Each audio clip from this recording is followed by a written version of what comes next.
Everyone knows that applying to law school can get pretty expensive. But did you also know that you can apply to law school with no money at all?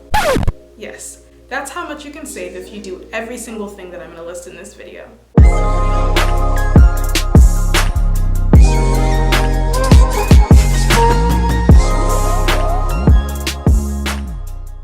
Hey everyone, it's your favorite sister-in-law. I'm Oremi, and today we're going to be talking a little bit about money. Let's talk about you and me. Is that the words? That's not the words. But you get the point. We're going to be talking about money and how to keep more of it in your pocket. First, we're going to talk about all of the costs of applying to law school. We're going to talk about all of the ways that you can possibly save. And then we're going to talk a little bit about when spending some money can be worth it and when it's not. But the whole theme of this video is we're not wasting any money. So to really dive into it, we have to start with the costs. Then eliminate as many of them as we can. So boom, if you want to go to law school, you have to take the LSAT or the GRE. The LSAT is $200 and the GRE is $205. Since the LSAT is more commonly taken for law school students, we'll use that price. But what if you take the LSAT twice? Like I did, like a lot of people do. That's $400. Assuming you take the writing sample, which you pretty much have to take. And you don't just take the LSAT. You have to study first. So let's say you self-study. That's about $300 for a full set of books and some practice tests. Cool. And let's say you self-study for a little bit and then you realize that, yikes, you think you really need some help. So you take a prep course. The most popular ones range from $1,300 to $2,000. We'll go with $1,300 for this calculation. And you still have to actually apply to law school, which costs money.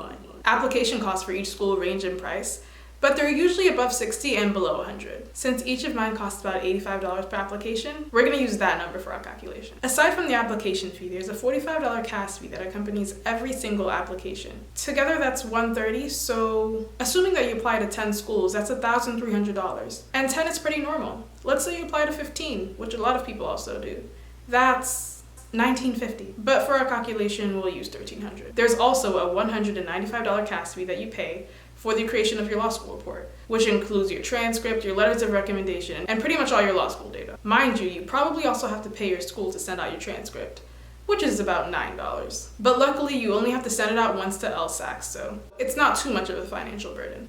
We'll just round 9 to 10. There might also be random things that you don't plan for that cost money, like LSAT date changes, paying for parking at the LSAT, etc. So we'll add miscellaneous of about $100. If you took a more expensive course and applied to closer to 15 schools, that's a lot. And that might not even be all. Some people spend even more on law school advisors and people to read their personal statements. That could range from $300 to $2,000. So I'm not even gonna add that into our calculation, but the point is I'm out of breath. You can spend a lot of money.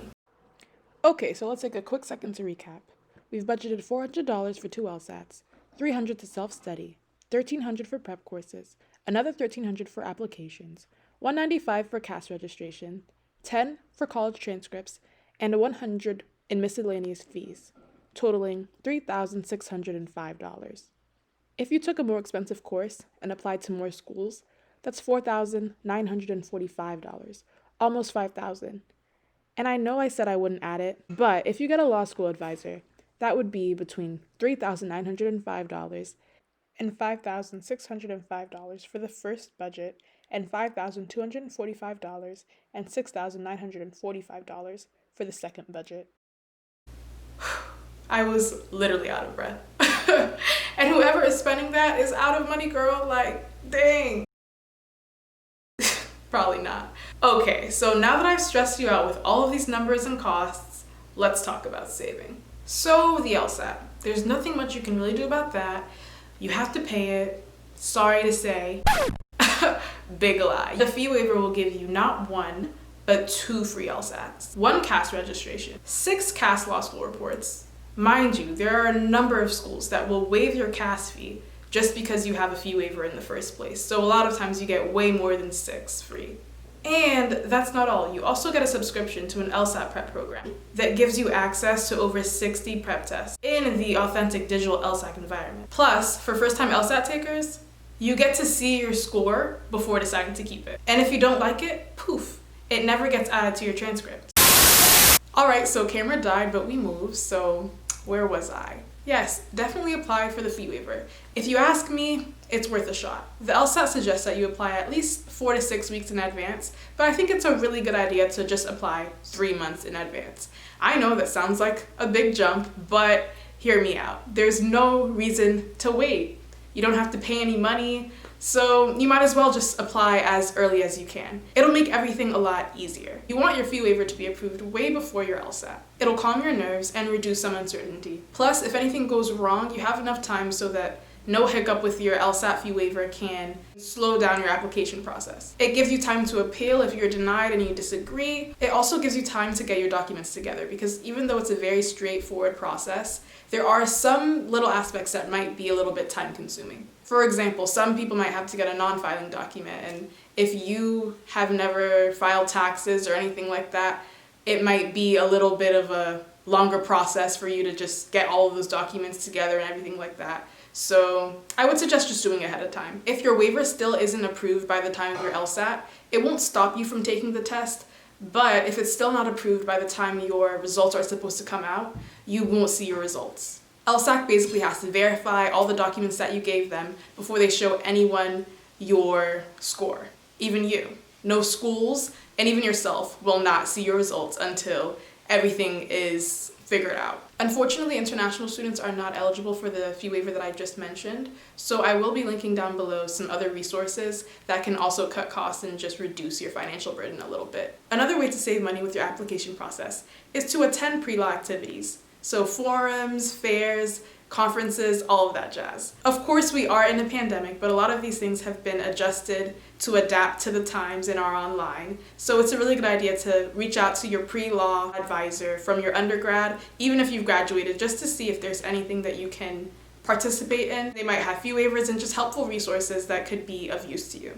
Another free resource that's been helpful to a lot of people in preparing for the LSAT is Khan Academy. I'll also put a link below. I have heard really good things about it. Now the main thing left is applications. Everybody wants their application to be as perfect as they can possibly make it. So some people pay law school advisors and pay people to read their personal statements and everything like that. I'm sure those things can be really helpful, but a free route is to visit your university's writing center. Even if you've graduated, you probably still have access to your undergrad's writing center. There's usually plenty of English graduate students who look over work and can be really helpful. I think it's also always a really good idea to have at least 3 people who you really trust read and look over your personal statement. I don't think it necessarily matters if they know anything about law school or anything like that, but just that they can make sure that it's smooth, interesting, engaging, and really tells your story.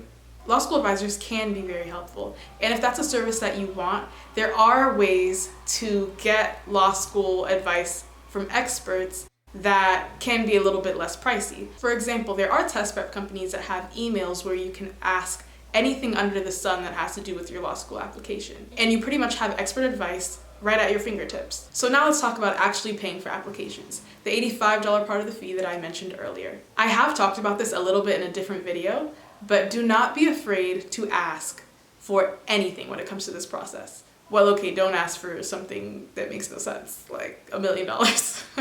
But if you want a fee waiver, don't be scared to reach out to the school and ask for it. A lot of these law schools have specific emails dedicated to fee waivers, and they're literally just waiting for you to ask so that you don't have to pay money. Also, a lot of times they just give out fee waivers without you even asking. But you have to be signed up for the candidate referral service, where LSAC is able to share your scores and your data with schools. So schools know before you've even applied that you scored highly on your LSAT, and they send you a merit-based fee waiver so that you don't have to pay to apply. I know that right after I got the results of my first LSAT, I got a huge wave of fee waivers from so many of my dream schools. And after my second LSAT, I got another huge wave of fee waivers. So if you apply to the LSAC fee waiver and you get it, and you get fee waivers for the law schools you're applying to, plus you use a free LSAT prep resource, your cost is pretty much down to zero.